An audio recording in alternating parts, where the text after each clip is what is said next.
On the Rave! Hi, this is Mark Archer from Alternate. Hi, this is Ian from Dream Frequency. This is Slipmat, and you're in tune to the On the Rave. On the Rave. On the Rave! Podcast. Watch your bass fins, I'm telling you. Ladies and gentlemen, boys and girls, ravers of all ages, welcome back to another jam-packed edition of the On the Rave podcast. I hope you're all doing well. We're going to start off same way we start off all these shows, which is with A little bit of Ravers choice. Addie's been sent a track for us to play. We've got some Ravers choice from Mr. Tony T. Tony T, friend of the show. Tony T getting in touch, and he has sent us a track by Annihilator. Another Scott Brown alias there, Gav. Another Scott Brown alias, and the track's name is I'll Show You My Gun. On the Mighty Bottom Records. What?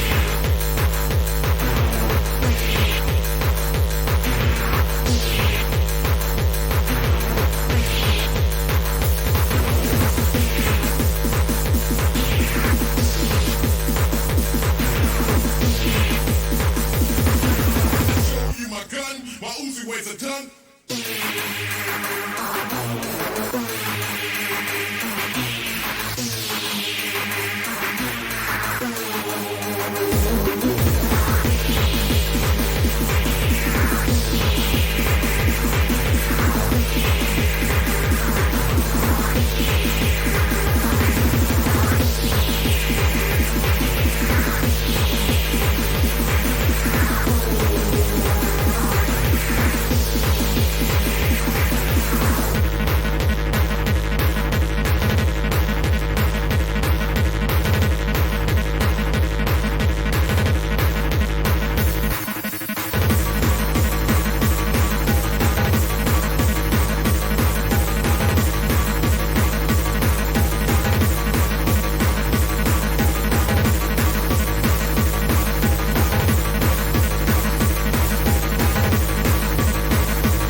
Once again, that was Annihilator, I'll Show You My Gun on the Mighty Bottom Records, as Addie put it. And that was Raver's choice, which has been selected by Tony T. He's one of the people who always gets back in touch when we ask for one of these tracks. Remember, if you want your track to feature at the start of the podcast, get in touch. Out. I normally put a post up probably a week before our next show, so just keep an eye out. Yeah. It'll be on Twitter, it'll be on Instagram, or even better if you're on Facebook. Yeah, that's Get involved. And it'll be accompanied by the hashtag Ravers Choice, because that's just the crack.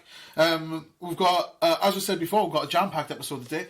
Chock-a-block, man. Chock-a-block with a good conversation and some absolutely banging tunes with a really nice guy. Oh, this is a good one. You'll have heard me waxing lyrical about the record label that he is associated with, record label sound system, Life for Land. What you're about to hear is a conversation that Addie and myself had on Zoom with the amazing Ed Cox. Addie, guess what? Have we got a guest called Ed Cox because this is take 2 because I forgot to press record? Well, that might just be exactly the banner. Yeah, we are on the line with one of the more requested artists. We certainly are. Yeah, I played him though. I mean, we played him a few times. His stuff and other stuff from the record label that he represents in Life for Land. We are online with the amazing Ed Cox. Ed, how's it going?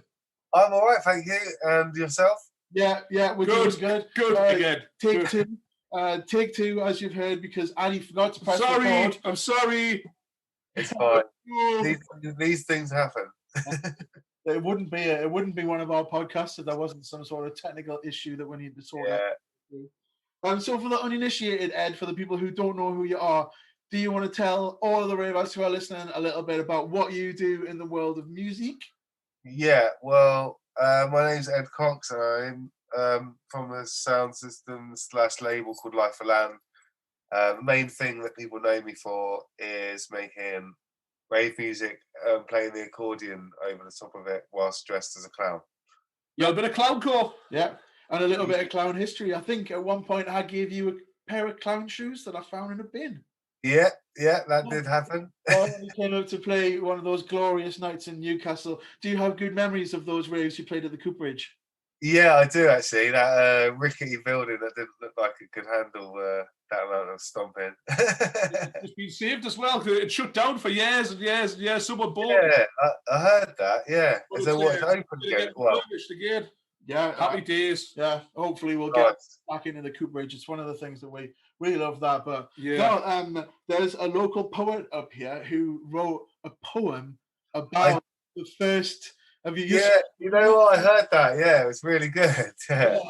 He's really good, Rowan. Yeah, Rowan, one of the friends of the podcast, does door-to-door poetry, and he wrote this amazing poem about that night that you played in clowncore and stuff like that. And it's just I need to re-listen to that. That was fucking really nice. Well, I've got a live recording of it somewhere on my laptop, and I'll send you the version. That's definitely worth a reshare in these fucking miserable times, isn't it? Yeah, definitely.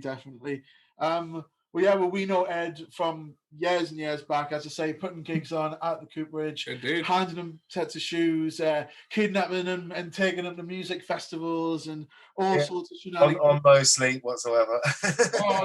That's it, yeah. Or on another occasion, leaving mine and getting halfway to Edinburgh before realising that you'd left your accordion on the floor in my flat in Newcastle. Yeah, I remember that as well. Having to go all the way back to drive all the way back to Edinburgh. I fucking remember that, yeah. Shit. But all the CDs for DJing with what in the bag with the accordion. It was man. Yeah, I was definitely on one. Yeah, definitely. Some good times. Well, let's crack on and get this podcast back up on the road. Yes. So Ed, what are you doing at the minute? Have you got any artists, any ventures that you're working in? Yeah. So the rave accordion thing's taken. So I do that how I've been doing it, but then I've also got we do a sort of more hard tech version with the producer known as E. coli. So we've been doing that for the last few years. I've been singing a little bit on that vibe as well, and then I've been doing. Obviously, I've been doing the DSC thing with Stibbs, but then me and Stibbs have also been producing reggae and dancehall beats with a bit of a ravey edge with a crew called Chaotic Cartel. We went to Jamaica and recorded an album with. We basically recorded like.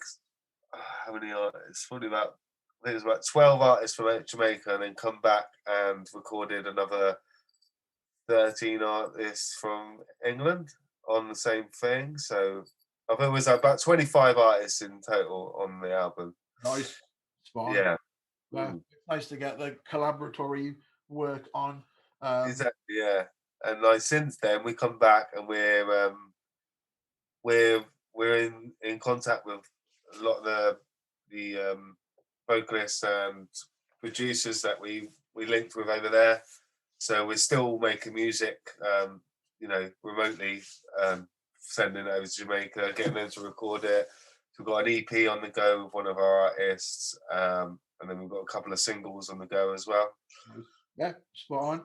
And what we'll do, as always, Ravers, you can go into the comments and you'll find links to all the different bits and pieces you've got going on.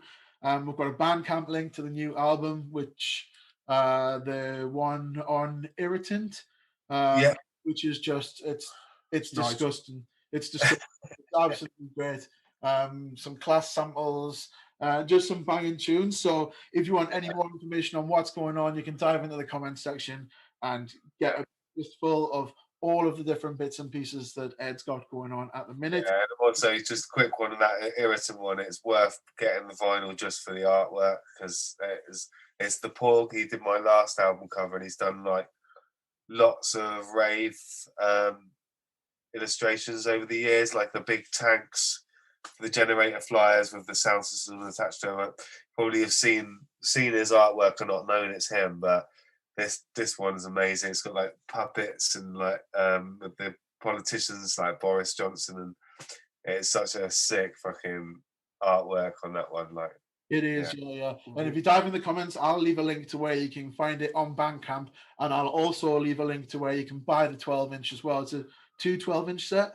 Yeah, that's correct. Yeah.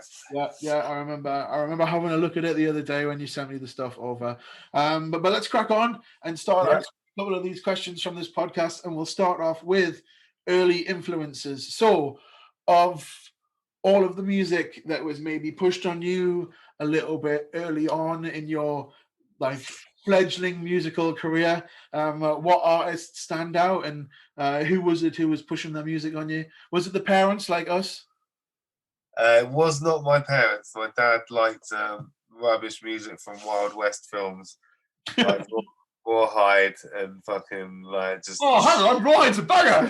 No, it is. But when your dad's like doing the like fucking whip motion, like and like oh listen, and it was like Kenny Rogers.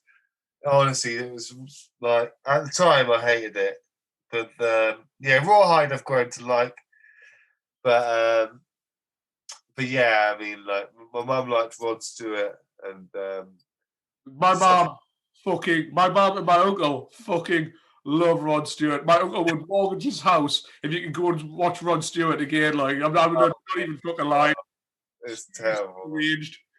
Yeah, but she liked some of the Beatles. I liked some of the Beatles, like vinyl she had. Come Together, that a couple of them I liked, but I think most of those ones are sort of. I got a bit older before I sort of appreciated some of them. But yeah, it was my next door neighbour of 5 years older than me, who I looked up to. And he was into punk and metal, nice, and rock and stuff like that. Got me onto Guns N' Roses, Iron Maiden, early Nirvana before Kurt died, and all of that. Because after Kurt died, everyone fucking jumped on it and was like, "Oh, I love Nirvana." It's like, no, you didn't. I mean, that must have been that was probably a little bit. Fast forward, to be honest. I was just trying to get the years right because, when I was about 7, it was like Iron Maiden, Guns N' Roses, Sex Pistols. I had an album of theirs, and then some of the old sort of American, like Black Flag, Minor Threat, Fugazi, those kind of bands, Bad Religion. But I still absolutely love Bad Religion and listen to Bad Religion to this day. Yeah. Like I love a bit of Bad Religion. Like but I mean,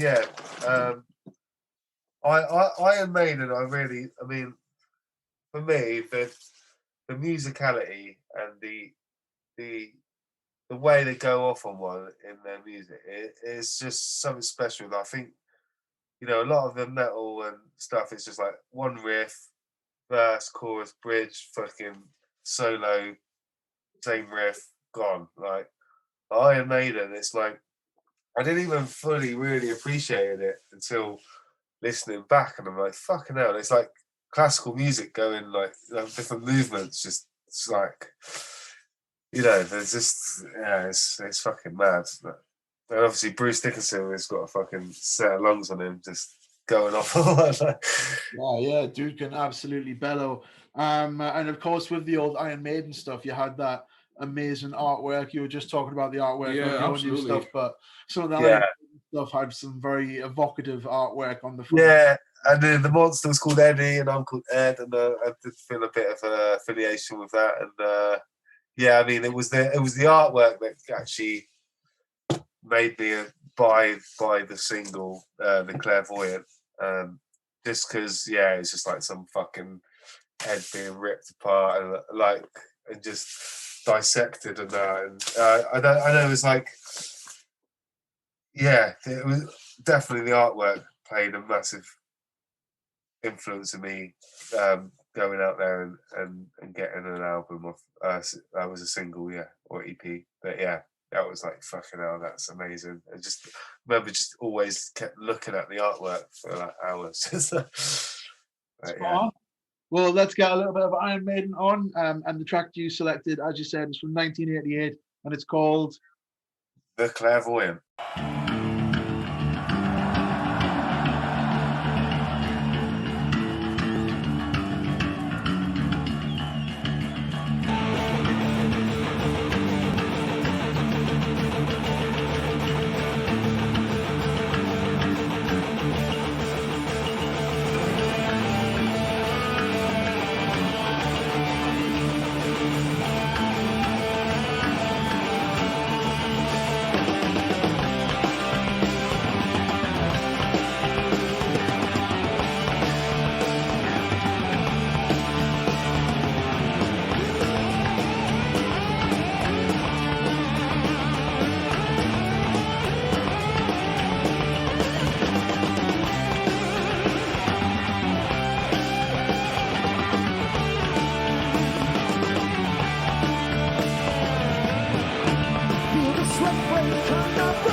That was a little bit of Iron Maiden with Declare Boyd. Yeah, boom. And as I said, it did from my teeth banging. As Ed said, that came out on single in 1988, which was a good year in music, as I like to say. It's always a good year in music. Let's crack on. Unless it's shit. Unless it's shit. Yeah, you said. You love that one, don't you? I do. Yeah. What's the thing? What's the one about good music? Good music will always be good, but bad music will always be shit. There'll never be. Let's crack on with section 2, which is finding your own feet. So, after the music that you were not force-fed, but trickle-fed by the neighbour who got you into the Iron Maiden and stuff like that, what sort of artists did you start coming accustomed to when you were picking the music that was going on? Yeah, so it basically similar genres, but just they got heavier and heavier. With the metal thing, it was like Metallica up to the Black Album, and then like Pantera, Sepultura, fucking who else? Well, just I mean, like all that kind of thing. Really, it's more like thrash, early, like sort of mainstream thrash metal, sort of stuff. And then with punk, I got heavier as well, and the Exploited were my favourite punk band, which then I sort of, from when I was about 13 onwards, I got more and more into punk and sort of left metal behind, and just adopted the whole thing, the punk thing, and was very much a punk.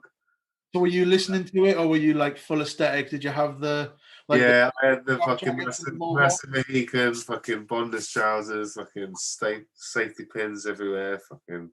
You fell right into that style. Yeah, I loved it. And then, I mean, it was only till later I realised that, it doesn't really mean you're a punk, but I did like all that as well. I mean, again, like the artwork with Iron Maiden getting you into it, that all of the aesthetic and stuff got me more and more into punk as well. So it kind of, they sort of played hand in hand in a way, Yeah, that's the infamous logo of the skull with the Mohican. Yeah, I mean, Exploited, jackets, wouldn't you? The fact that they had massive Mohicans as well and were way more like punk looking than a lot of the other bands I listened to. That I think that definitely helped me like them more, and they had a bit more of an angry sound about them, which kind of it's a soundtrack to teenagehood, you know what I mean? Like your teacher's pissing you off to start fucking punching your wall and listening to fucking Punk's Not Dead. It's like,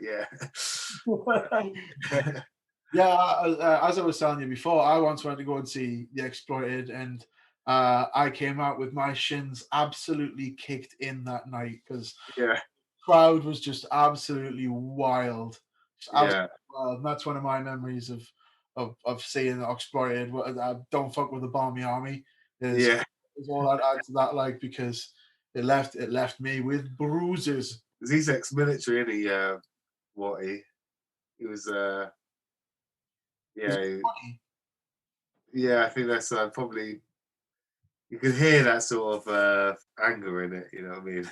Yeah, that angry militant edge. Yeah, I know what you mean. So, of all of the stuff you heard by The Exploited, is there one track that you'd like to play for the Ravers that you think encapsulates them?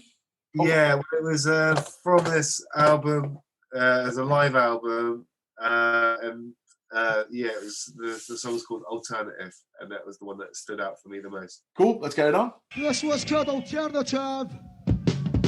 Finisher!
There we go, and that was Alternative by the Barmy Army, The Exploited, all over jackets, all over. The door is they still sell the Exploited badges in Casbat's Den in Newcastle. Yeah. So you can still go and get the little stick-on, iron-on patch. Iron-on patch.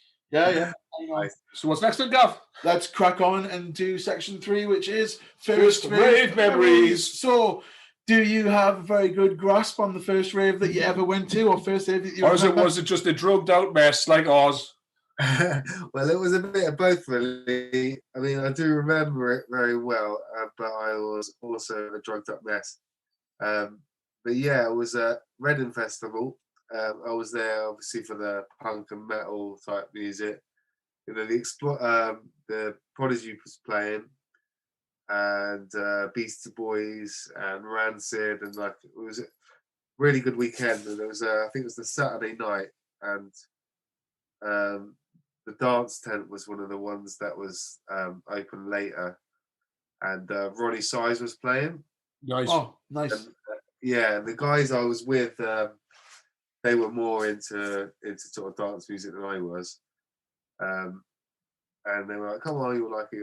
And I was on mushrooms and speed, and Breakfast. It's a killer combination. Breakfast. Yeah, it is. Yeah, proper champion mix, that one. Keeps you going. Makes it funny. It does. Yeah. So then I found myself dancing, but like I was so kind of looking around to see if I was doing it right. You know what I mean? Because I was used to just moshing and pushing people around. Like all of a sudden there I was like dancing, you know, and then yeah, just I remember just losing myself at one point, thinking, "Wow, this is different. I'm not used to not being sort of connected in a way, you know." I think it was more drum and bass than other types of rave music, but you know, you got your little zone, you sort of dancing in that, and people respected the zone rather than just constantly fighting with everyone around you. Well, everyone gives each other enough space to dance in circles and wave your arms. Yeah, exactly. And like, I mean, maybe I wouldn't say the same if techno was the first rave experience, especially back in the 90s when people were like rocking right next to each other. But yeah, sweating all over each other in there. Yeah, it was definitely Ronnie Size, and I do remember specifically the Brown Paper Bag tune because it's a banger. Yeah, banger. And also coming from a instrument-y kind of background with my musical taste, hearing the bass guitar in that context was amazing, really. And I just remember dancing to that fully and getting properly involved. Yeah, sweet. We love a little bit of Brown Paper Bag. We got to see him at the Uni when it was the Uni. Yeah, I've seen him a couple of times. I've seen him do the live Represent show where that was the same, right? Yeah, Represent with the MJ Cole and strings. Evil Eddie Richards. Evil Eddie Richards was supporting them. Probably those gigs down in that. It's about as much as I can remember from the night because it was my birthday. I'd had a pill on the way in, and I had a very quick pill poo straight away. Like, you know, when it hits your stomach, and you're just like, shit, I need to go right now. Yeah, definitely. That anxious moment of like wondering whether or not you're actually going to get into a cubicle. Yeah, and what the stick. Dancing outside the cubicle. It was really early, so it was empty, but what the hell early 2000s in Newcastle. Cool, well, let's get a little bit of Ronnie Size on. Brown Paper Bag.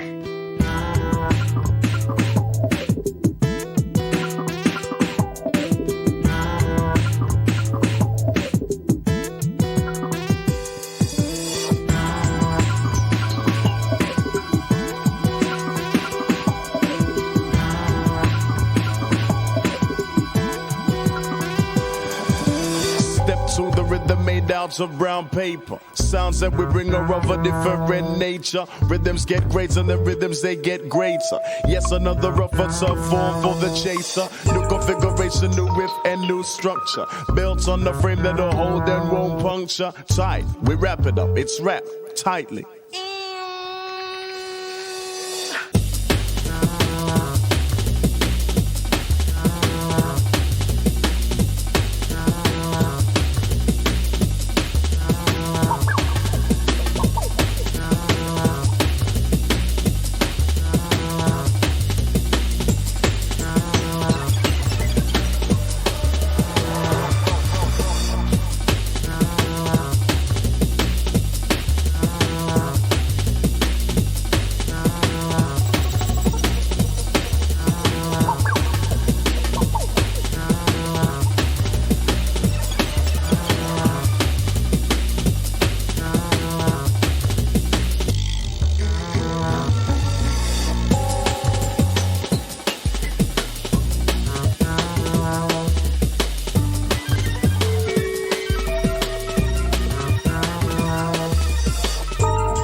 To the rhythm made out of brown paper. Sounds that we bring are of a different nature. Rhythms get greater and the rhythms they get greater. Yes, another rougher tough form for the chaser. New configuration, new riff and new structure. Belts on the frame that'll hold and won't puncture. Tight, we wrap it up, it's wrapped tightly.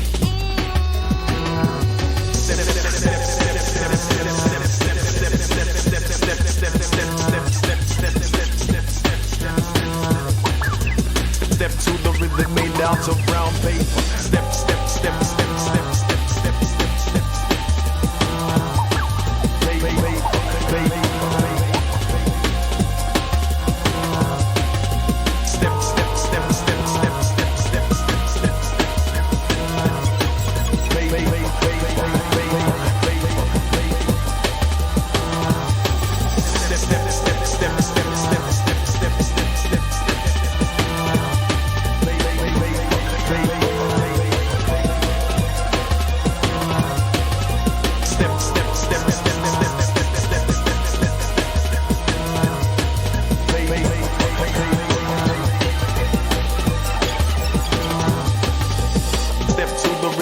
Out of brown paper,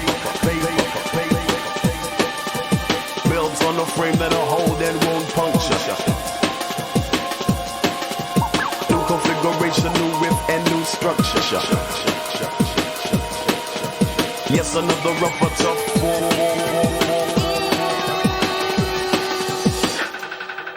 Well, there you go. That's a little bit of Represents, a little bit of Ronnie Size, and a little bit of Slappy Bass and Brown Paper Bag. Oh, it's a classic. It's one of the few drum and bass tracks that I retain on vinyl.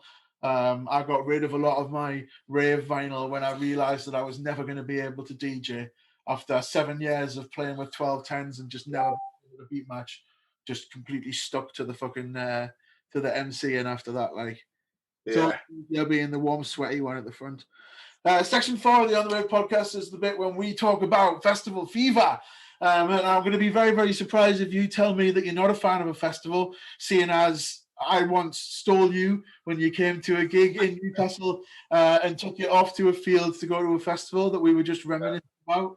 On a big hill. On a big hill in the middle of Newcastle, in the freezing cold of Thimblebury. Thimblebury, the Glastonbury of the North. The Glastonbury of the North. As you put it.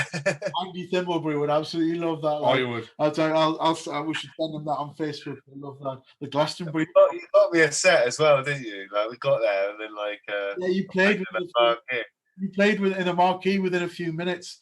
Yeah, no sleep whatsoever. And they were like, all right, sound, and he went on next. Literally grabbed all the ravers and put them on, and there was a guy who'd been playing his acoustic guitar and playing a flute, and we shoved him out of the way, and you fucking found him on stage with your accordion and a CD with all the backing tracks on. It was just, whoa, we ruined ourselves. Good times. So do you like a little bit of outdoor noise? Are you a fan of a festival?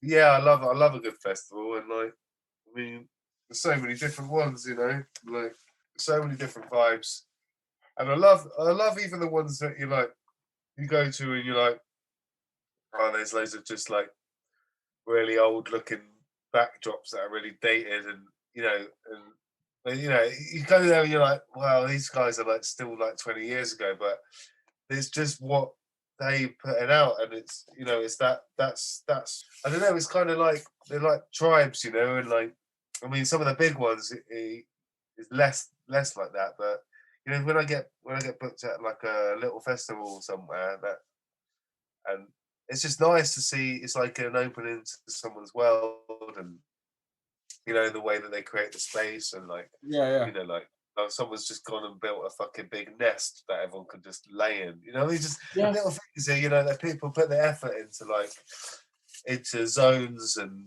you know, just the decor, everything about it really, and everyone's dressed up, and just, it's nice. It's just exchange of you know, cultures, and that's it, and different vibes, and yeah. and it's one thing.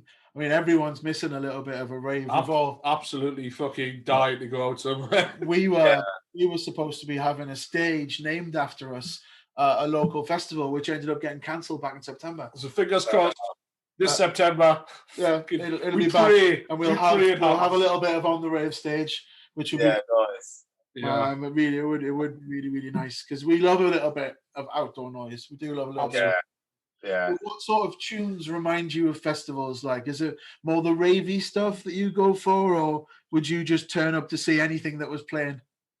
The second, really. I think. I mean, I've been booked for like literally. I remember one year I was booked. I booked at a reggae festival, a punk festival, a rave festival, and a hip hop festival, all in one season. You know, and I loved every single one of them, like in their own ways. You know, and they all had their you know, pros and cons. But I'm not like, I wouldn't fully say like, I know rave, I've sort of put more in the box of like raves and illegal raves and stuff. Like, although I do rave at festivals as well, but I do like, say, if I go to a big festival, I like to go through the little program and then try and watch some bands and some entertainment that I won't get to see at other places and stuff. Like, you know, because if a lot of the, you know, winters and stuff, I'm playing club nights,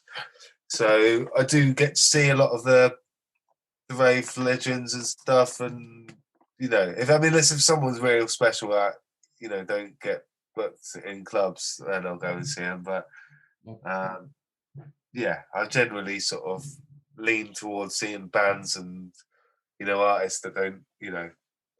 So what bands have you wait to see? Or bands? Yeah.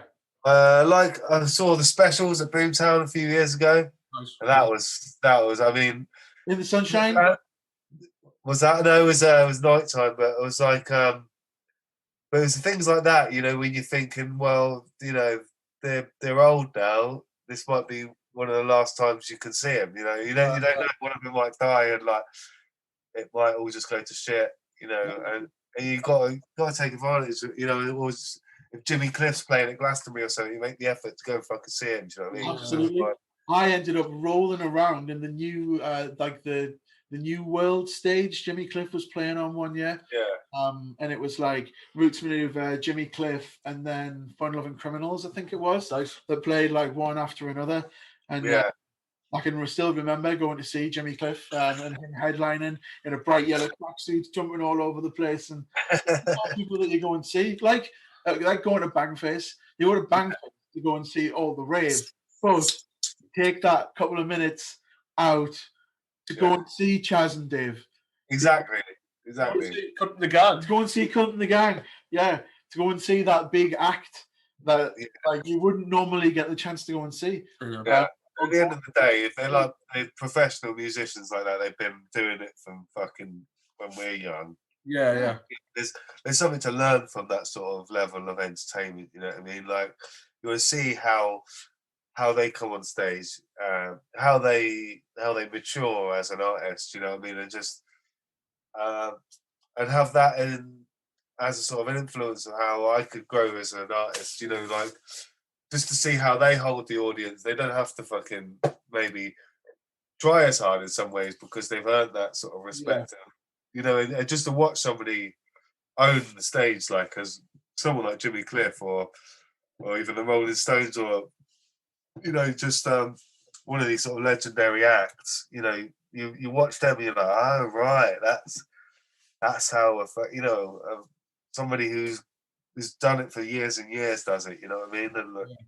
And you can just see how like seasoned they are at doing it. Yeah, exactly. And it's just really interesting to see. I learned as well because I did a lot of before I got this job that I've got now. I was doing a lot of the load-ins and stuff at for events like doing Rodian and stuff. Yeah. And, you know, even watching fucking pop stars do it. You know, you're like fucking hell with that. Even if someone like as whack as Lady Gaga, you can still learn something from the way that they perform and stuff. Like I'm not putting them in the same thing, but it's like seeing, you know, when if someone's used to massive stages and stuff, it's a different sort of show than if you're doing like sweaty little venue. Upstairs, yeah, basically. I mean, it's just a whole different thing, really. And like, you know, like as when me and Nikolai were doing some pretty big stages before all this COVID happened, and you know, I think for me, just watching people playing on those big stages, it sort of helps in a way. It's like a reference. That's how you do it. It's just one of those things where you go into raves and you get out of it what you want to get out of it. If you want to go to a festival to go and watch someone, like say for example, one Glastonbury I went to go and see Brian Wilson from the Beach Boys. Okay, yeah. It was like, do you know what? I'm going to go and see Brian Wilson because this is going to be one of the last chances I get to go and see him. He's like, the guy. 2, I know all the Beach Boys songs, and 3, he's just known for performing. So you go and see the crazy eccentric performer to get the full side of everything that's on, and that fucking 90 minutes in the belting hot sunshine at the Pyramid stage, I'll never forget. They were huge that day. Yeah. Just as much as we've seen little or smaller artists play in dungy little sweat dungeons, like we've said. Another one, you know, C6 Steve. Oh yeah, C6 Steve. Yeah. So I watched him, and the same day I watched Snoop Dogg and at Glastonbury that year, and them two played. And C6 Steve, like, he had a fucking, you know, a big old audience, you know, and everyone was.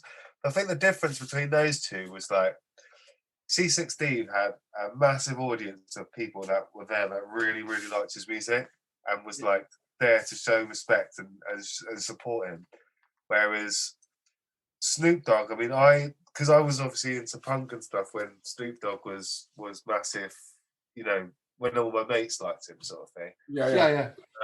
And I went along because, I mean, obviously I think he's a legend in his own right, but I was sort of there because it's Snoop Dogg, you got to watch, you know, and I think a big percentage of his audience was, you know, there because it's Snoop Dogg. I want to see Snoop Dogg and sort of say, oh yeah, I've watched Snoop Dogg.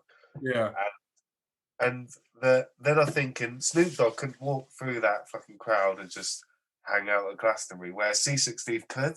Do you know what I mean? Like, and I'm thinking, fucking hell, C6 Steve's the owner of this shit because he's like, he can literally have a festival walking around, maybe the odd person can have an autograph or a fucking photograph. But then Snoop Dogg just has to be bound for the fucking backstage, and that's his. Bob, did he try to get out there? Yeah, he would. And C6 Steve, you could see down in like the Joe Strummer field, Shangri-La, just organic fucking pancakes off a hippie woman and drinking tea in one of the fucking weird lizard lounges and stuff like that. And I think that's part of the joy of festivals.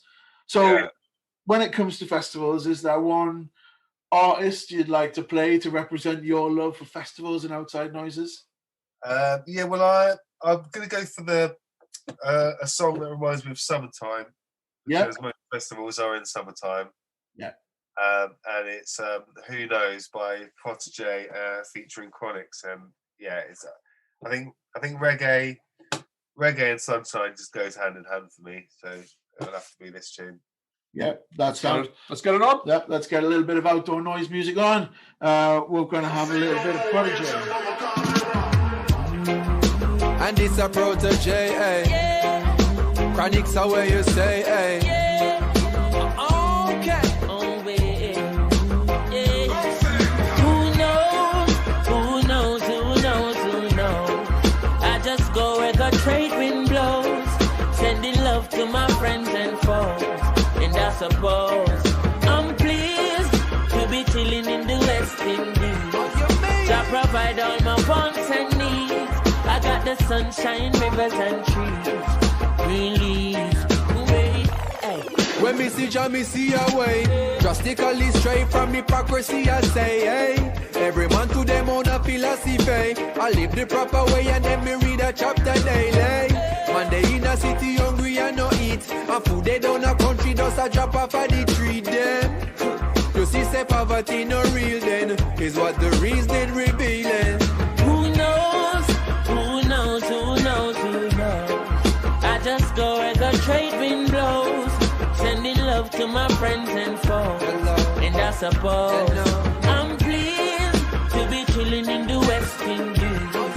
I provide all my wants and needs. I got the sunshine, rivers and trees. Release, yeah. When the rain hits a pot on the roof, herb just a steam pepper pot on the stew. Life is a dream if you got gratitude. So go tell the regime them can't stop what we do now. Information you think on your own, or else you're a slave to the things that you know. What do you know if you learn every day? So be careful of things where you say. Who knows? I just go where the trade wind blows, sending love to my friends and foes. And I suppose I'm pleased to be chilling in the West Indies. I provide all my wants and needs. I got the sunshine, rivers and trees. Release. Africa in our soul, but a Jah in our heart. It is of importance for I and I gather. If we cannot show now a balance that we are, how do we propose then to carry it abroad? Then not go to Ethiopia and you not have a plan. The building of a nation and a helper on. Every one a lover, one a man is just a man. It shall be a coronation when we land. Who knows? I just go where the trade wind blows, sending love to my friends and foes. And I suppose I'm pleased to be chilling in the West Indies. I provide all my wants and needs. I got the sunshine, rivers and trees. Release, well. And I say we just know. Yeah, man. Who knows, babe. We just move with joy every time. I'm pleased and give thanks, to be chilling in the West Indies. You see that smile on me. Provide all my wants. Lovely little bit of sunshine music, sunshine reggae, bit of Protégé featuring Chronix, and that was Who Knows from 2014, 2015. That sort of era in any case. Let's move on to my favorite section of the podcast, which is Share Discoveries. Mint. So we're all in our little musical bubbles these days, and we're all listening. There's no such thing as bubbles anymore, apparently. Social bubbles. No bubbles, not allowed. You've all been naughty bastards. The bubbles have been popped. Or anything. No Bubbles. No, you got to stay clear of seeing your dad, otherwise you might kill him. Unless you're driving to Barnard Castle, then you're allowed to go wherever you want. Right. One rule for one and one rule for another, Addie, eh? It's like all Tories are cunts. Oh.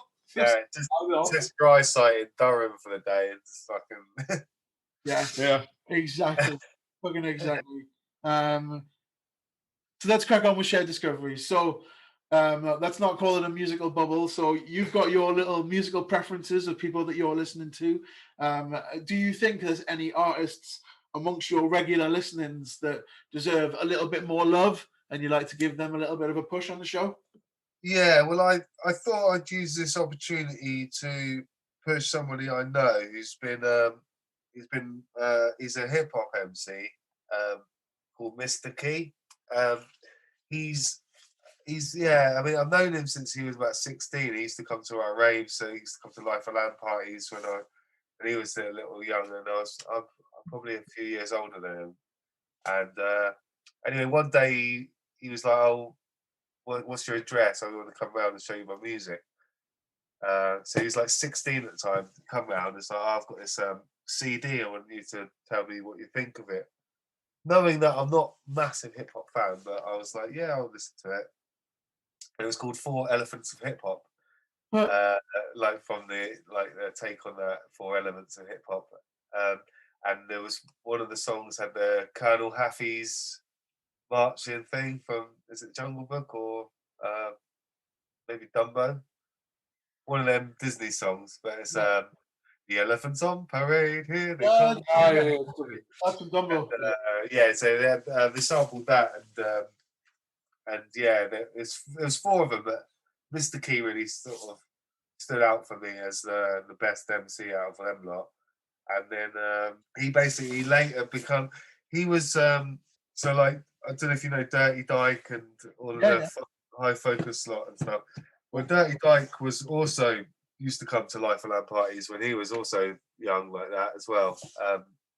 And another bit of claim to fame, I was the first person to record Dirty Dyke when he went to jail when he was younger, and then he started writing lyrics inspired by Mr. Key, because Mr. Key was kind of, you know, ahead of his game. He was really good with his words and just clever. All of his rhyming skills was just, you know, really just ahead of a lot of people.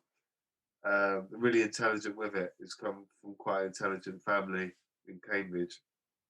Anyway, so Dirty Dyke was sort of inspired by him.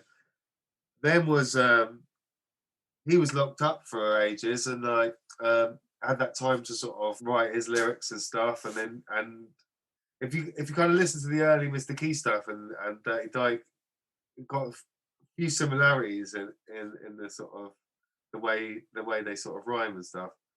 Anyway, Mr. Key went on. We did that. If you remember, What Do You Know About Cribs tune? Yeah, it was about squatting and stuff. Yeah.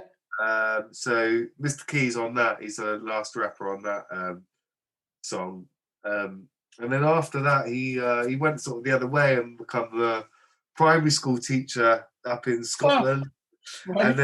And then now he's down. He's in the south of Spain, in the mountains, in a hippie commune, doing all like teaching the kids and stuff. But he still does rapping, and he's still really good. So yeah, I decided to take this opportunity, because even though he has a major influence on UK hip hop, I mean, because obviously Dirty Dyke's gone massive and everything, I just feel like he deserves more of a spotlight than he's got, basically, because he is a legend. And the song I chose is called Kid Story, and it's you've got to really, really listen to the lyrics, because they're amazing, and he tells a really beautiful story. And the way he does it is just, I don't know one rapper that can eloquently put such a nice story, basically. Spot on. Well, so, nice sad. Spot on. No, I see no better reason than to play one of his tracks. So if someone wanted to hear some more Mr. Key, is there anywhere they should go in particular? Yeah, he has got his album he did with a producer called Greenwood Sharps, and that is on highfocus.com. You can also, if you put in YouTube Mr. Key, you will have quite a few of his tracks and stuff. Also, he features on some of Dirty Dykes tunes and stuff. So just you put in Mr. Key on YouTube, you will get a sort of you'll get some bits and pieces. And then if you wanted to buy the album, go on highfocus.com. Well, let's get a little bit of Mr. Key on, and as Ed said, the name of the tune is Kid Story. Yo, it's not a true story. The story's true.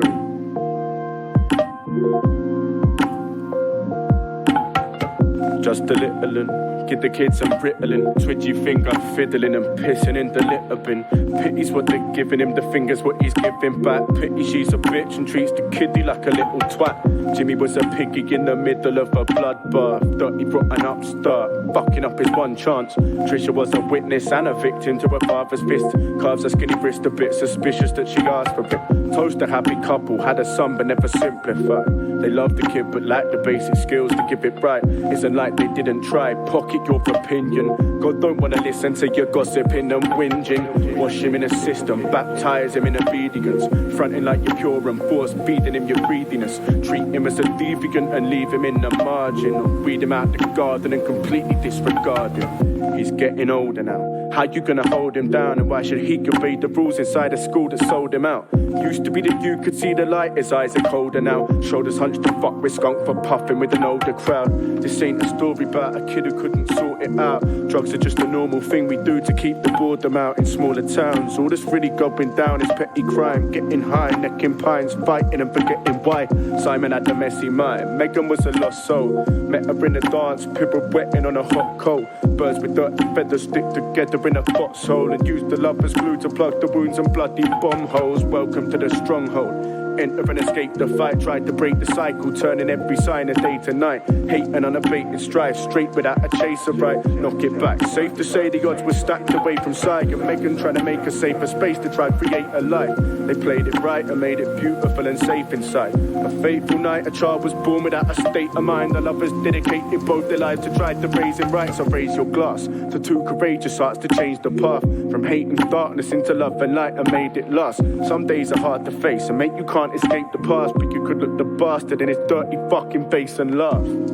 And take a chance on what your love will bring. Oh, bloody blah, in case there is the song the mother sings. Trouble is the happy ever after's getting hard today. The modern state will make an education to a marketplace. Can modify the earth for what it's worth. And if your dirt's poor, they'll ostracize your children at the bottom of the workforce. There's only ever one winner in a turf war that licks a pretty penny out the pittance that you work for. Whose world is this? I'm working so the kiddies know. The world is yours, but first of course you gotta nick it though. Fuck a politician whistling that Britain's broke. Shit's a joke, he's probably sniffing coke from out of 50 notes. Stop. Sure it's all truth that you spit right, but what's all this got to do with the kid's life? Well, pop your corn, stop moving and sit tight. It's all linked, his eyes blink, lucid with insight. You see inside the kid's mind, his thinking's been developing. Ever since a little youth, the kiddie's been intelligent, but wouldn't toe the line. That's why they think he isn't getting it. He's getting it, and simply he considers it irrelevant. And isn't it? He's literate and thinking for himself. And there's the question, why there's little truth in what you tell? You treat him like he's little, like your bigger time will tell.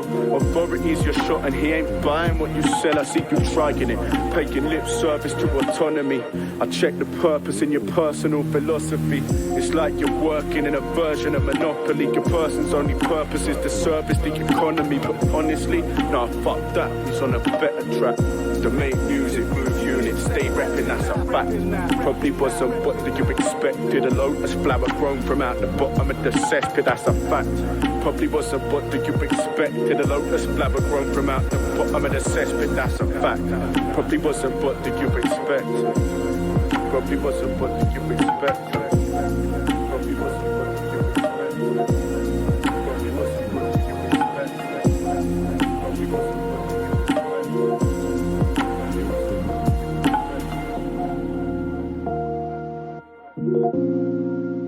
Section 6 of the On The Rave podcast is the moment where I ask the gentleman to my left to set the scene.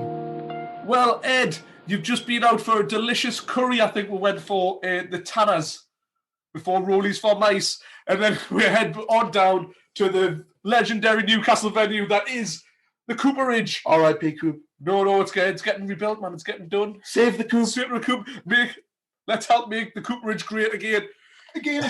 You step through the door, you stumble up that rickety staircase, don't bang your head on the low ceiling in between the rooms like you see so many people do. So many people off their chops, banging their heads. You walk into the main room and the DJ plays the sickest tune you've ever heard in your life. Are you hands in the air or are you screw facing down? Hands in the air for this one, I reckon. We love a little bit of arms in the air. What is it that? Is there a certain sound that makes you fling these arms in the air, or are you just one of those types that loves a good exposition about you? You were talking about dancing to the punk earlier, so I can imagine you like having a wave on with all your limbs. Well, yeah, I mean that's what arms in the air, sort of protective, punching people kind of thing. But then the Jones and Stevenson one I'm going to choose for that one is more euphoric chords. Euphoric chords always get me basically. Yeah. Like I think mainly because of MDMA, ecstasy, and all of that sort of things. Drugs like mostly do. Yeah, mostly.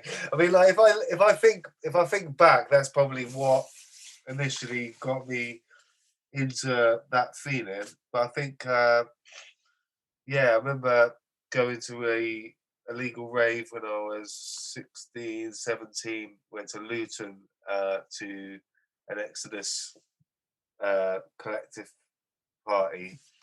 Thousands of people there. This is before everyone was caged up and just falling about. It was like everyone was dancing in one big fucking thing. Oh, those were the days. Yeah. Oh my god. And then so then a couple of tunes from that sort of era of trance and techno and stuff was you had the Orange Theme. Oh, absolute banger. Yeah, Cygnus X and that. And then Jones and Stevenson with the first Rebirth, and that was really, I mean, because it's kind of got the sort of trancey chordy thing, but then the proper techno fucking kick drum going on, and like that bitch. Yeah, and Jones and Stevenson, the first Rebirth, something that you've remixed. I've got a live tape from you playing at Rowley's in Newcastle. You play it to like. You like stop the whole crowd and you're like, everybody listen, I've done this is my version of Jones and Stevenson, the first Rebirth.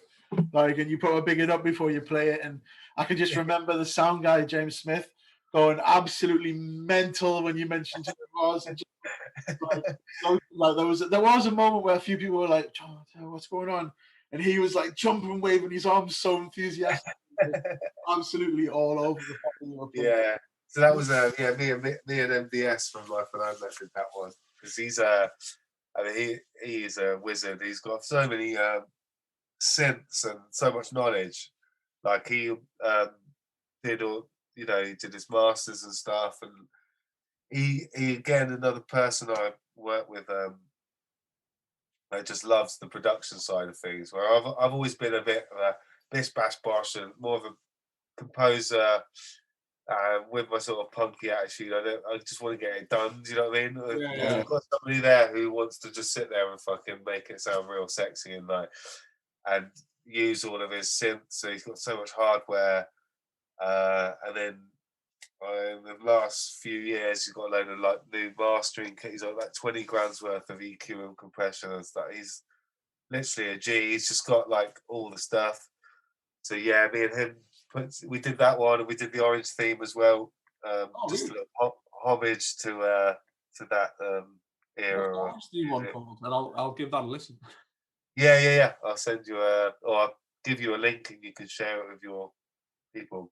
That would be brilliant. There we go. That's another reason to get down into the links and just having a look here, Addie. Right. It looks like this is the moment where Ed's decided to play his wild card. It's 2 and a 1-er. This is the moment where Ed's decided to use his wild card. It's a 2 and a 1-er. We're not doing the siren again because it knocked the recording last time. Yeah, Addie's been a bad boy. He keeps like messing with all the levels. I'm trying to sabotage the podcast. Right. We've shifted it up to his house, so he's King Tutton here screaming and shouting. But you've gone for... I have got a judgy staffy looking at the door, looking at the floor in a huff because I'm not going to take him for a WALK. Yeah, he is. He's in such a bad He's in a proper huff in the door. He's done an review. He's actually turned his back on one and put his head down.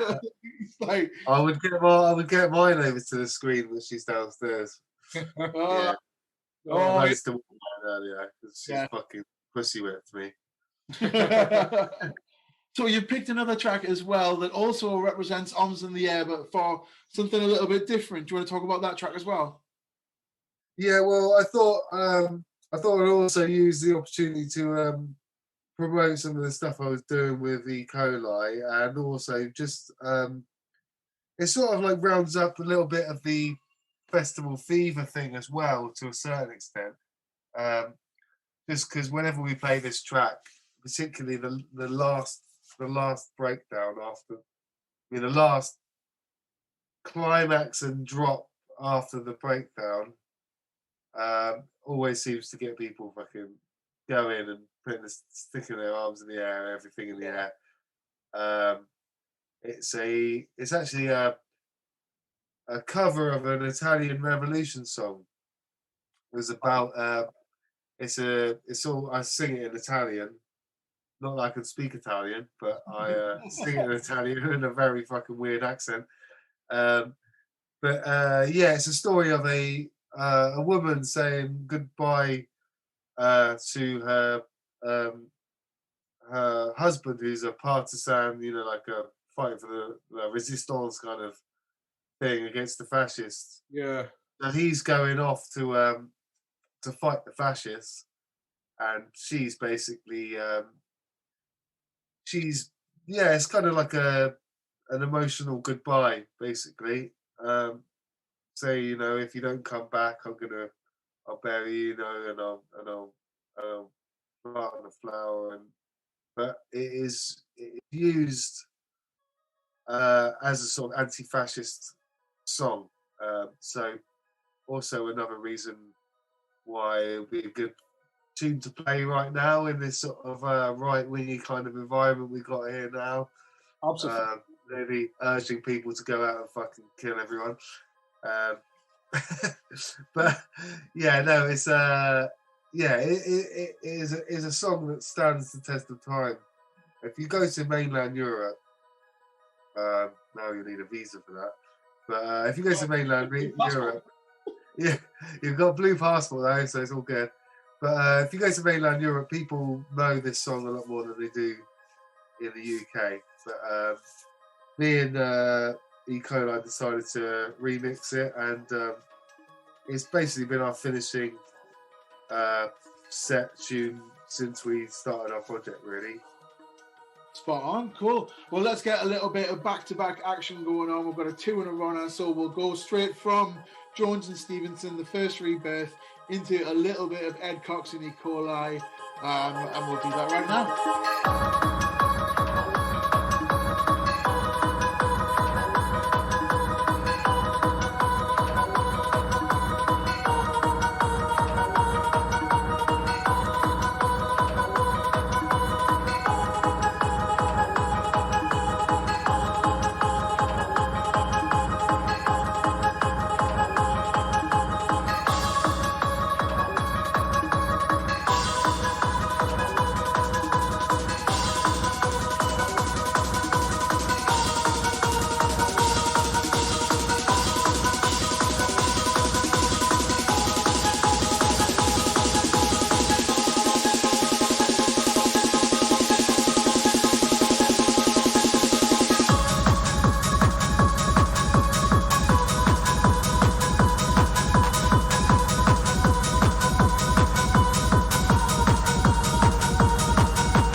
There we go. Una mattina mi son svegliato. Oh bella ciao, bella ciao, bella ciao, ciao, ciao. Una mattina mi son svegliato e ho trovato l'invaso. Oh partigiano, portami via.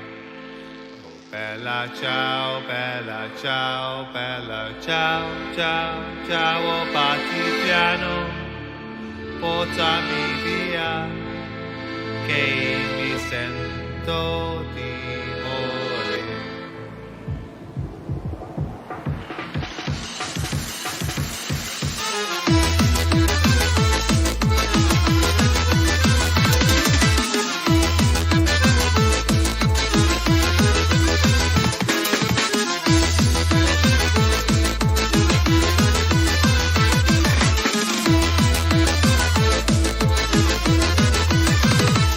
E se io muoio, da partigiano, oh bella ciao, bella ciao, bella ciao, ciao, ciao. E se io muoio, da partigiano, tu mi devi seppellire lassù in montagna. Oh bella ciao, bella ciao, bella ciao, ciao, ciao. Mi seppellire lassù in montagna, sotto l'ombra di un elfio.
Passeranno, oh bella ciao, bella ciao, bella ciao, ciao, ciao.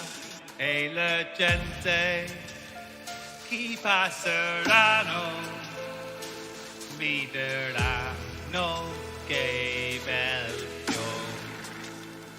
E questo è il fiore del partigiano.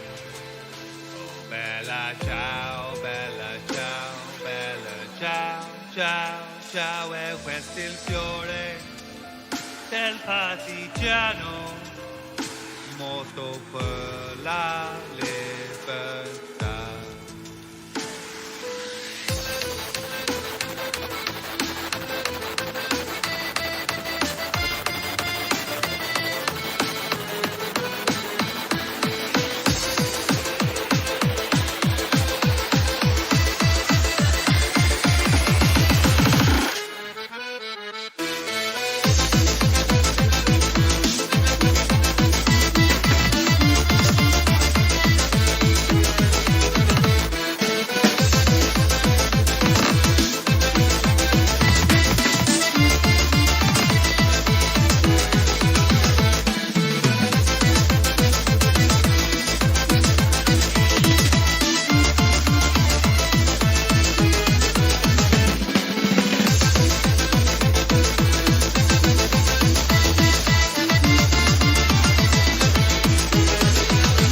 There we're gone. There's a little bit of a two and a one. Two and a one, double done it. Yeah, we love a little bit of a two and a one here on the On the Wave podcast.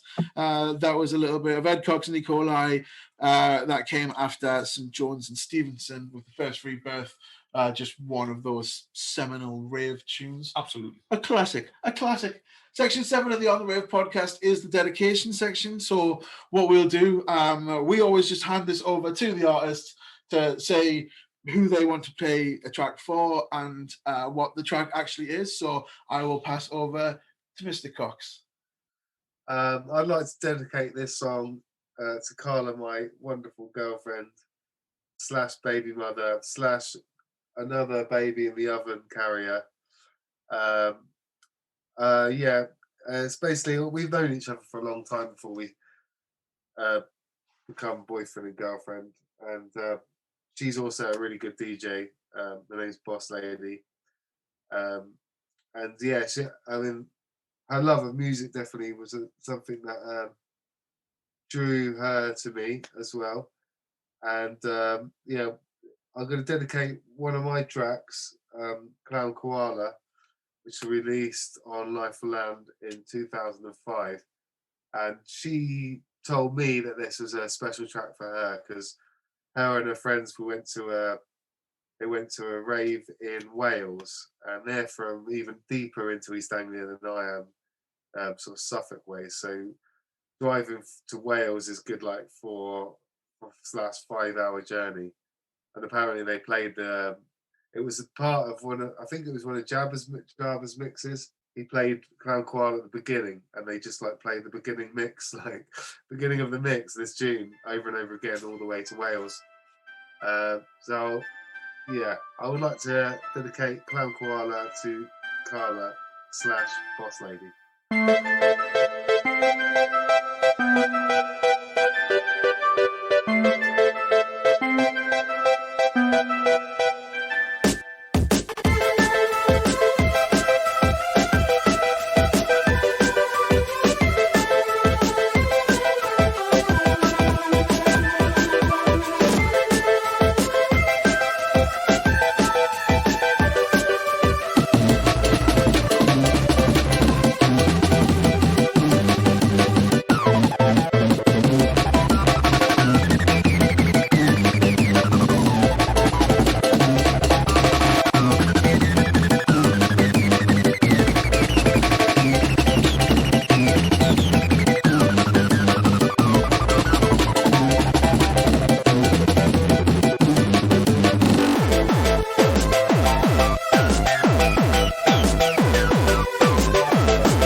There we go, and there's a little bit of Clown Koala. What a lovely dedication as well. It is, yeah. I'm pretty sure that's the third time we've played it on the podcast, which is cool as, you know what I mean? It's one of those. Yeah. Oh, that's good going. And as I was doing something right that day. Oh, what an absolute stormer. I love that one. And my ringtone for many years, just me fanboying out here. But yeah, that was my ringtone for many, many, many years. Speaking of guilty pleasures, let's crack on with a little bit of guilty pleasures. Yeah. So, where do you lie on the whole guilty pleasures thing? Do you think they exist, or do you think fucking it's music which I like? You can all fuck off. A bit of both. I mean, like the thing is, it's such a. I got quite a lot of things that could probably technically be classed as guilty pleasures, right?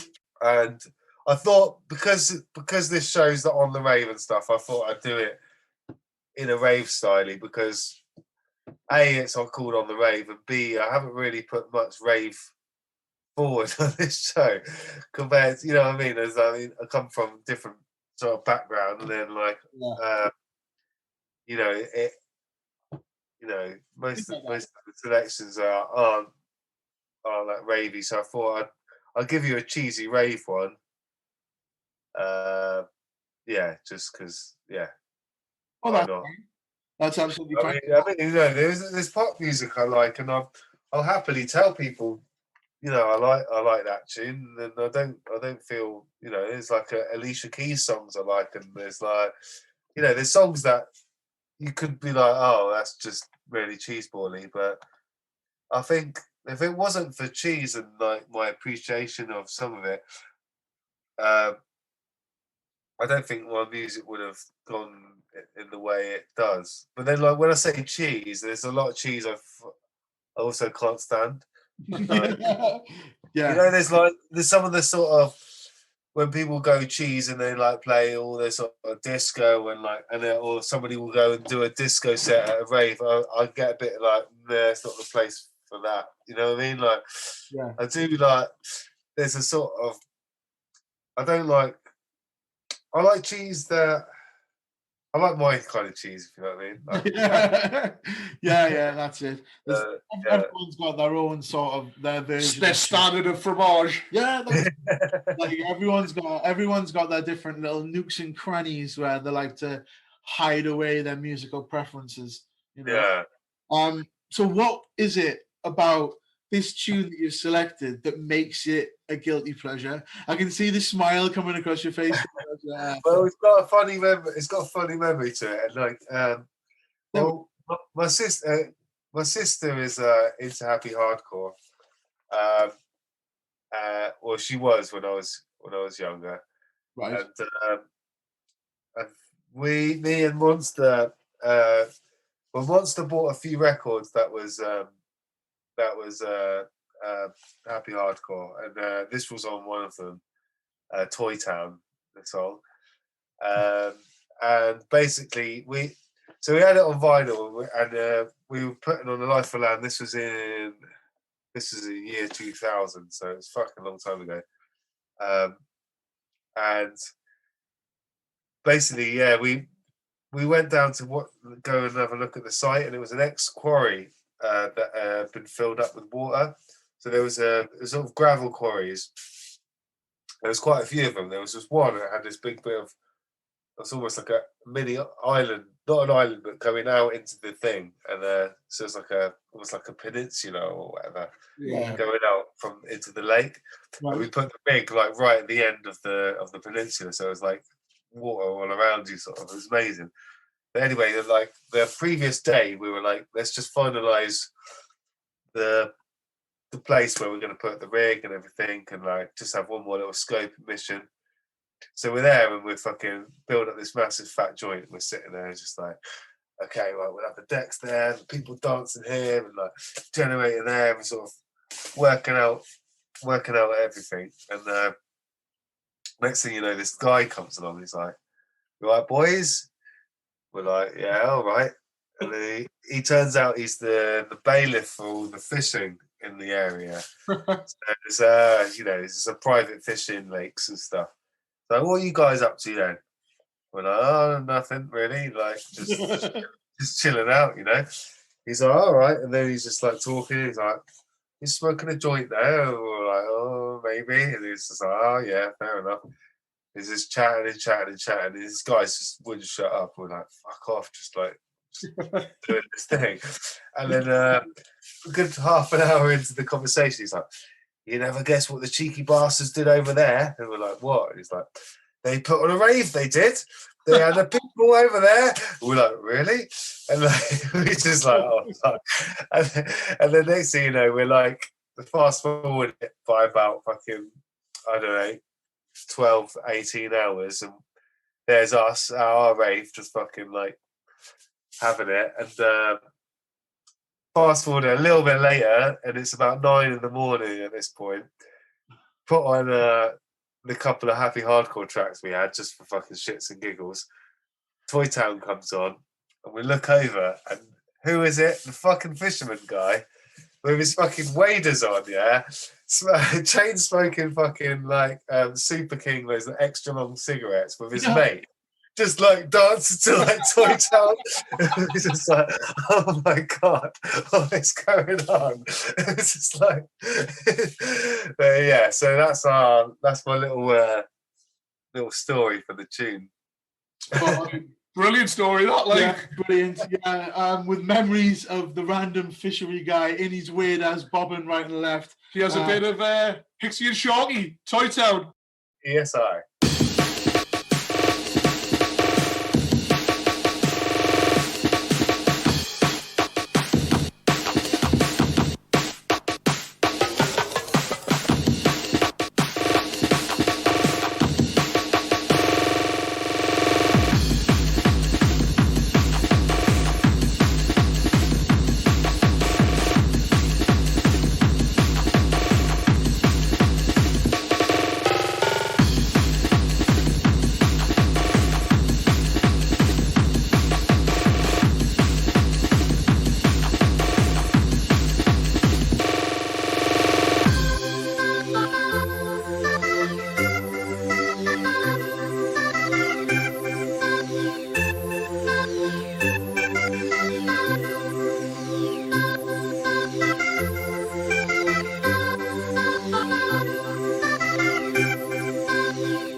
Can It Work, a little bit of Hixie, a little bit of Toy Town, or a little bit of Pat interrupting with these edgy stuffiness. All right, son, I know you want to piss.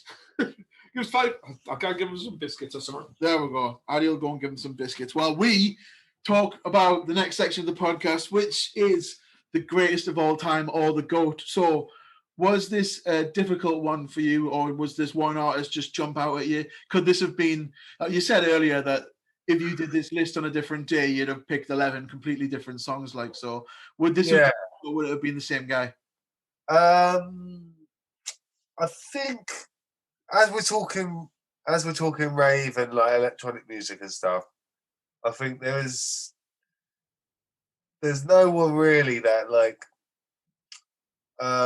except for some tracks of some people. The thing is, this guy Aphex Twin, he really does like. He sort of shines through on many different levels, you know.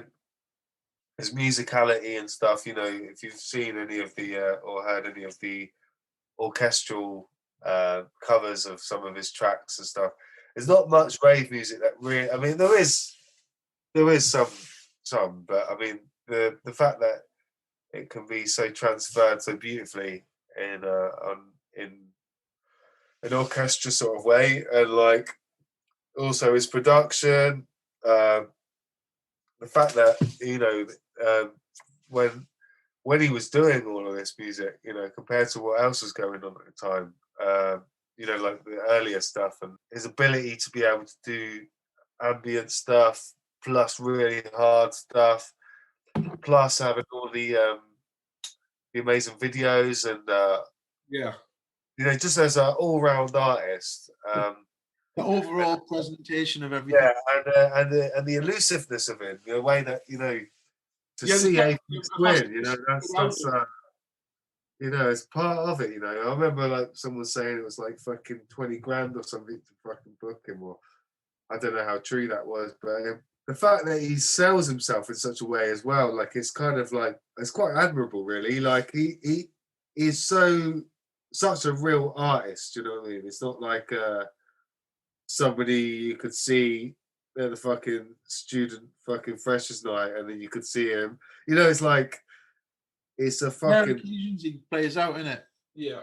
It's something that you can't really even make a comment, like a negative comment in a way. Even though he has released stuff that I don't really get on with, and I've heard of him doing shows where he doesn't really please the crowd, and I know, but he's himself, and he's just doing himself. He's authentic, and yeah, I mean, some of his tracks, I mean, I just put them on, and it just takes me somewhere. You know, it's something where it's like a lot of rave music and stuff. I listen to it, and being a bit of a producer and artist myself, I can't help but dissect it. You know. Yeah. And like, there's a lot of things I can sort of tell what people are doing, or if I can't tell what they're doing, I can learn what they're doing, and maybe not create it exactly the same, or maybe it won't be as clean and nice sounding as the thing, but I understand the process of getting to that point. Yeah. Whereas Aphex Twin, I feel like, to get to that moment where he's got to create that music, it takes a level of sort of geniusness, you know. You know, like he's got something that other people haven't got, and that's why I put him forward. Yeah. I mean, he's one of those artists who's up on the upper echelons for me as well. And I think, as you said, as you rightly put, a lot of it is to do with his mystique as well. Yeah. And little stories, or the little like non-stories about him, like about a music studio that's in the safe of an abandoned bank, and all the stories and all the mystique that goes with it. And then there's just a variety of his work as well. I mean, you can put the Selected Ambient Work album on and listen to it, and it's just absolutely beautiful. Yeah. And then he does his more ravey, more broken stuff. And as you said, like as a visual project, some of the work he did with, is it Christopher Columbus? No. That's something like that. That's the guy who discovered America. Yeah. Oh, fucking hell, yeah. I know what you mean, though. I'll Google it, right? I can't remember his name. There we go. You can all brutalize me in the comments for thinking it was Christopher Columbus. There But, we go. he did like what about Johnny? His name is. I'm cheating. That's fine.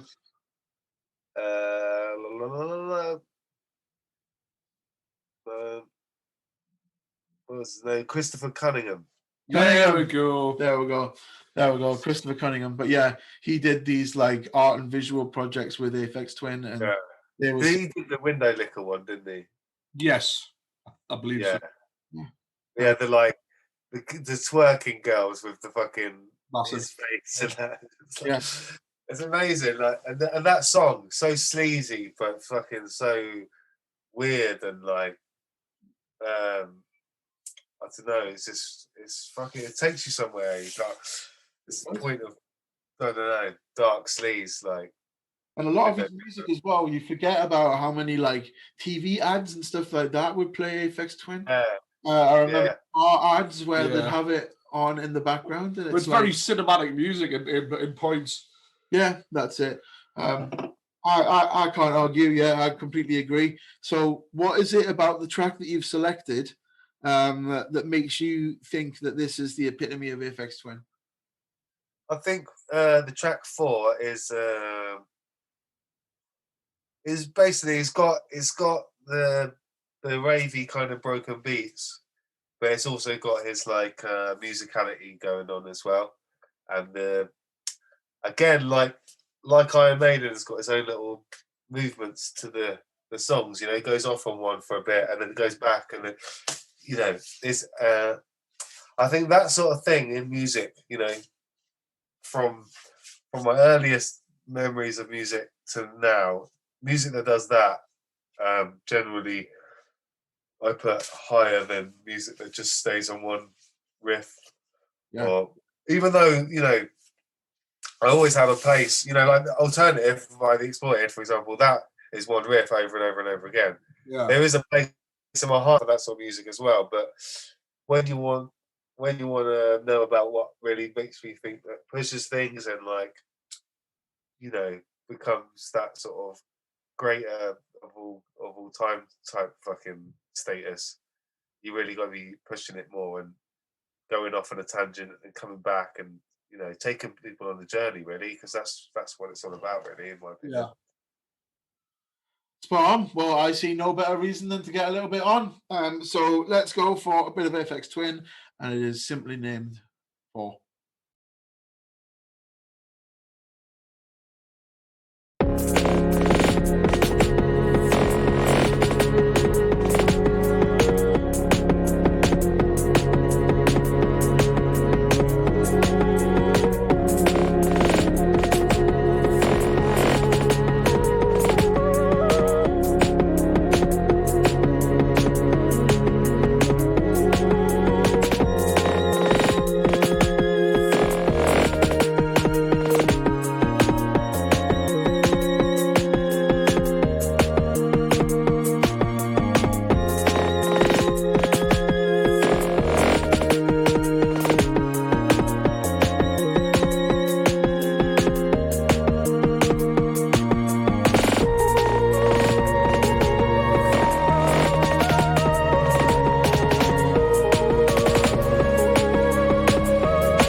greatest of all time, Aphex Twin, one and another in the same category. I'd have to agree. Yes, you can't argue with that. Like he's there's a lot right up there. There's a lot of people got a lot of love for what the man does, and it's because he does it well. He does. He does it well. A couple of my particular favourites. I do love Donkey Rhubarb with the absolutely demented Teletubbies in the video. Yes. Which is pretty good. And On as well. On's just absolutely fun. On's a banger. Yeah, it's like the stop motion video on the beach. Well, pretty iconic, and just Aphex Twin, man. Quality stuff.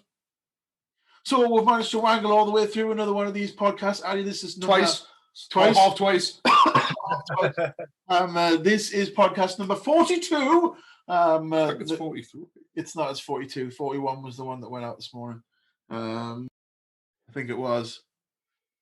I'll make the thumbnails. I'm pretty sure it was.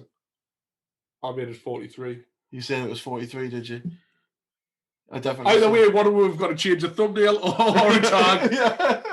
Something's got to get edited in any case. But yeah, we've got through another one of these shows, and thank you very much for taking a little time out of your busy schedule to sit down. Yes, thanks very much, Ed. It's been a fucking pleasure to talk to a couple of Geordie knobheads.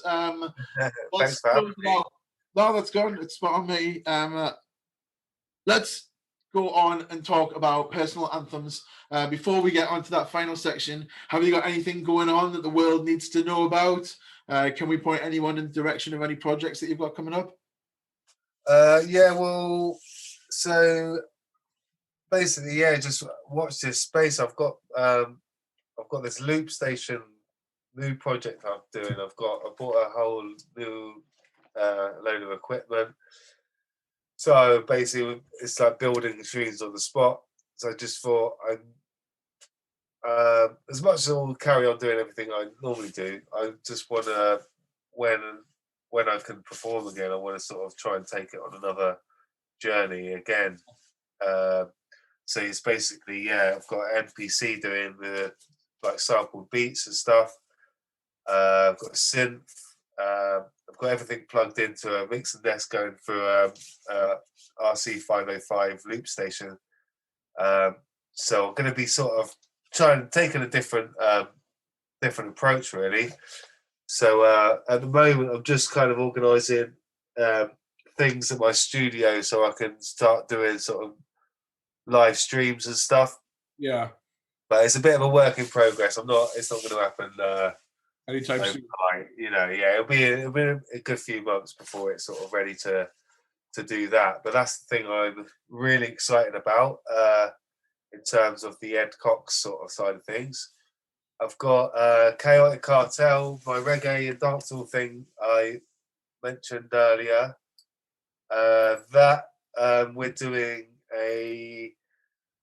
We're doing a EP with Amlek Red Square, who is Spragga Benz's nephew, and he's we met him in Kingston a couple of years ago. He's really good. We've got most of the tunes complete now. We're just waiting because he had to release another thing, so we're sort of waiting for that promotion to die down, and then we've got another couple of tunes to record. So that should be done in the next first half of the year.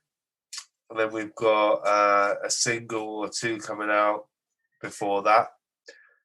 And then I'll be meeting up with Stivs for a long time since we've done that. We'll be doing a DSC tune the next couple of weeks. So we're probably just going to blam that out for free on SoundCloud at some point soon. Nice. And I'm trying, in between all of this, fatherhood, working, being an essential worker and all of this shit as well. I mean, I've been trying to sort of put some tunes aside for my own personal solo album. That's a bit more my productions, plus a couple of accordion ones. But it's literally, at the moment, without having the gigs and having that sort of A, need and B, sort of forever inspiration that you've got this burning flame that you kind of can't put out.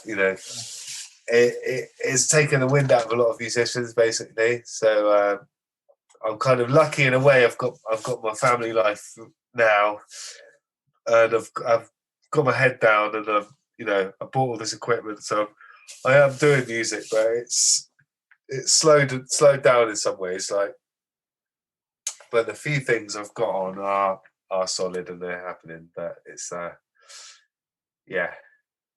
Well, that's it. It's all still a learning process, and we're all still getting used to this new normal.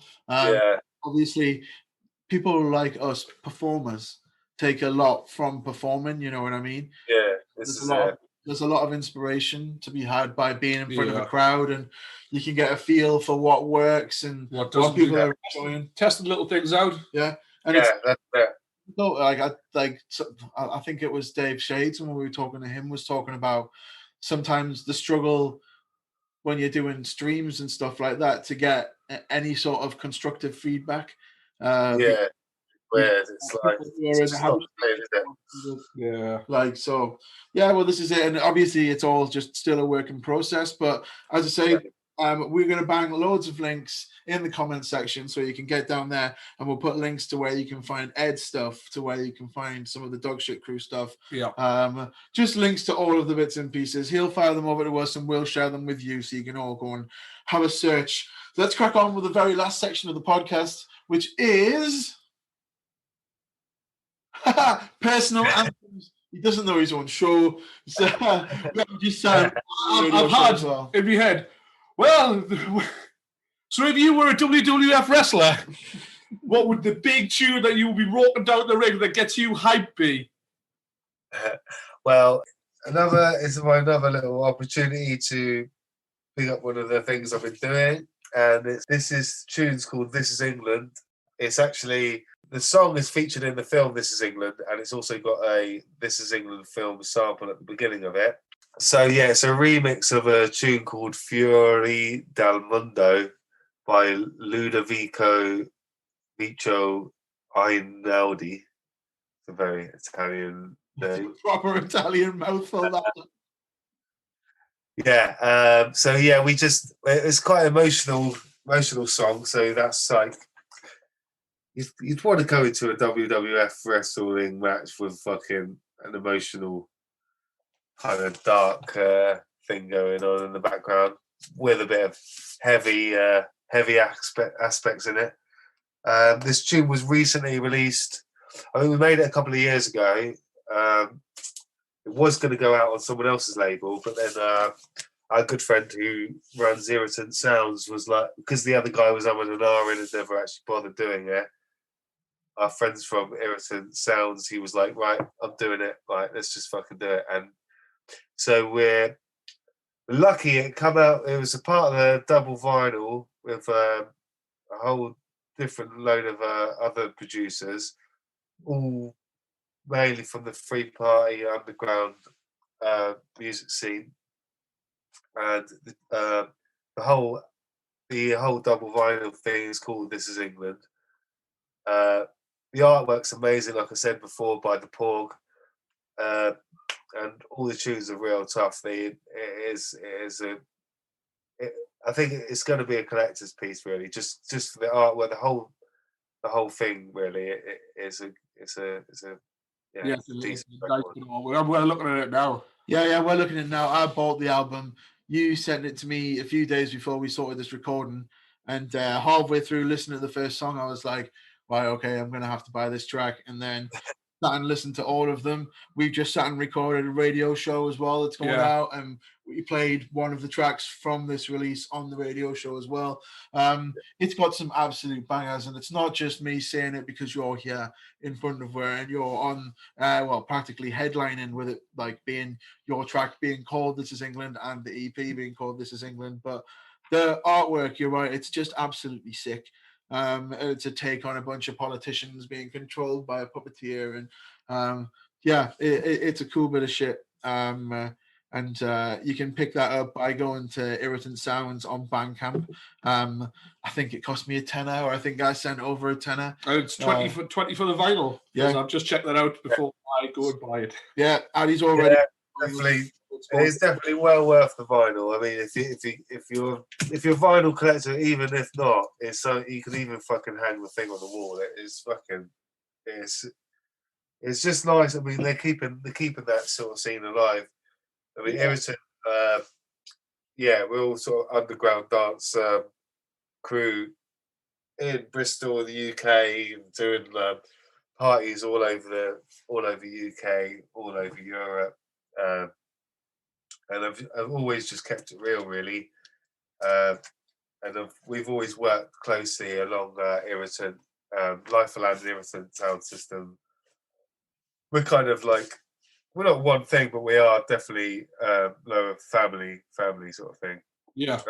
I've lived with the main guy. You know, we were sort of living on the Traveller site together for years and years. So we're all kind of, you know, when they're their parties, we all help out, or you know, we've been on tour together many times. So us doing this track for them, it's kind of inevitable, really. And you know, he's been putting out loads of good stuff, and just doing loads of positive things for the scene, really. So check it out, really. Irritant have got their own website as well. So Sweet. Well, as I said all the way through, there'll be links in the comments for you to go and have a look at all of these different bits and pieces. Ed, it's been mint getting to sit down and crack on with you for the last bit of time, but let's get this back on and let's get you packed off for the night. So for all the Ravers out there, do you want to introduce the track and say goodbye? Yeah, this tune is called This Is England, and it's by the DSC. That's myself and DJ Stivs. Fucking hell, look at him play. Keith! Keithy! Oi! Oi! Talking to me? What? You never knew Keith Chegwin had a son. Piss off! What the fuck are they? These? I'm wearing them for a bet. What's your excuse? Woodstock's that way, pal. Fuck off, please don't look like Count Dracula. You think you're funny, yeah? Yeah. You think you're funny, you little sprat? Yeah. I never fucking do, yeah? Yeah, go on then. How many people can you fit in a minute? I don't fucking know how many. 3 in the back, 2 in the front, your fucking dad in the ashtray.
Well, there you go. We've got to an end of another one of these shows. It did. It took twice. It did. It took 2 goes. 2 and a 1 almost. Almost, yeah. It took double the amount of time, but that's all right. We don't really care. We've had a good day. It's been a good day. Yeah, and we hope that you enjoyed that. I wasn't joking. I have actually bought that release that was sent out. So if you like that little This Is England, get a look in the comments. And it's all over the place. And I'm not joking. I get paid next week. I will be buying the vinyl. Yeah, it's a really, really pretty bit of artwork. Like, you should dig out and have a look at the artwork that's on there. As I said, This Is England from the Shane Meadows, isn't it? Yes. He's the one who does the series and the movies, the This Is England banters. In any case, we've got through one of these podcasts and we're right at the very end of the show, so we all know that now is the time for Mr. UEP to get proper sciencey. Proper sciencey today. I'm not fucking around. I'm going back to my favourite label of all time. I can fucking swear on this podcast because it's not on the radio. So fuck. So my favourite fucking record label is Bloody Fucking Fist. So have a bit of this. This one is from the head honcho. This is Mr. Mark Newlands under the guise of Overcast. This is PE #1 remix at 3 p.m. There you go. It's not always what's in the name, folks. Don't judge a book by its cover. It's actually an absolute banger. So thank you for tuning in once again to the On The Rave podcast. You know where you can find us. We're all over the social medias. Get your face absolutely full of it. My name is Gav. I'm Addie. And we are now officially off the rave. If the hour hand points to the 3, the time is 3 o'clock. It's 3 o'clock. At the third stroke, it will be 3 o'clock precisely. On the wheel to stick. This is how coming. On the wheel to stick. I'm coming from the heart, son. On the wheel to stick. No, I'm extremely raw. On the wheel to stick. Here we go again.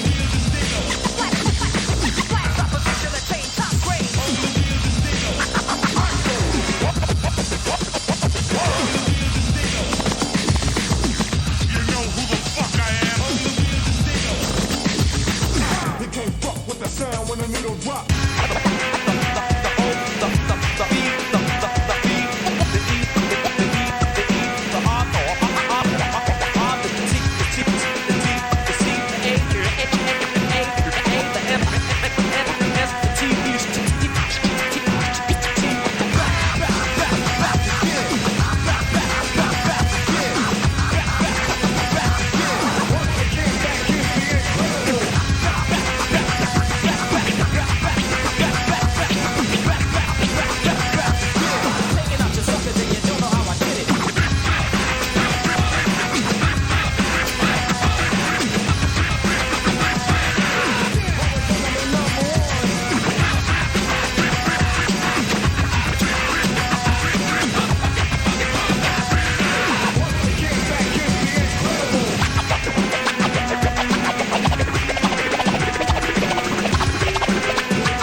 friends back in the game.